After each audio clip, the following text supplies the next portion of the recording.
అద్భుతాలు చేసేది కాబట్టి మేము చెప్తున్నామండి. ఈ కళ్ళపులి మాటలుగా చెప్పేది కాదు. ఈ మీరేదో మేము మెప్పొందుకోను, మేమేదో గొప్పగా చెప్పాలని మేము కాదండి. ఆయన చేసిన అద్భుతాలు మీకు చెప్తున్నాం. మీరు కూడా మారుతారని, మీరు కూడా ఆయన వెంబడిస్తారని మేము చెప్తున్నామండి.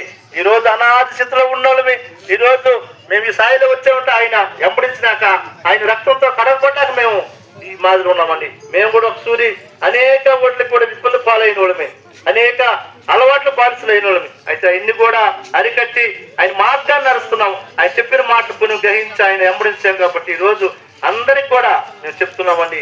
అయితే మీరు నేను చెప్పిన మాటలు అయ్యగారు వచ్చున్నారు, అందరూ కూడా ఆయన మాటలు చెప్తారు. ఒక పాట పాడినా, ప్రార్థన చేసి ఒక మాటలు చెప్పినా ఆయన మాటలే.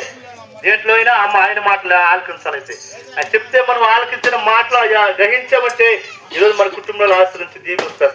అయితే ఎరుగోడు చర్చలు అనేక మంది ఉన్నారు, అనేక దేవుణ్ణి నమ్ముకునే వాళ్ళు ఉన్నారు. అయితే ఆయన వెంబడించిన వాళ్ళు ఉన్నారు, ఆయన ఎరగని వాళ్ళు ఉన్నారు. అందరూ కూడా ఆయన అడుగు జాడలు నడవాలా, ఆయన మాటలు గ్రహించాలా. ఆయన ఈరోజు అనేక అద్భుతాలు చేస్తున్నారు, అనేక సాక్ష్యాలు చెప్తున్నారండి.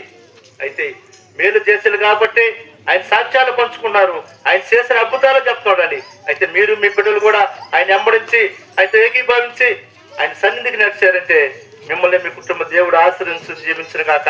ఈ సాయంత్రం వేళలో ఈ శుభనగర గ్రామం ప్రతి కుటుంబం మా మాటలు తాకును కాక. దేవుడికి మహిమ కలుగును కాక. ఆమేన్.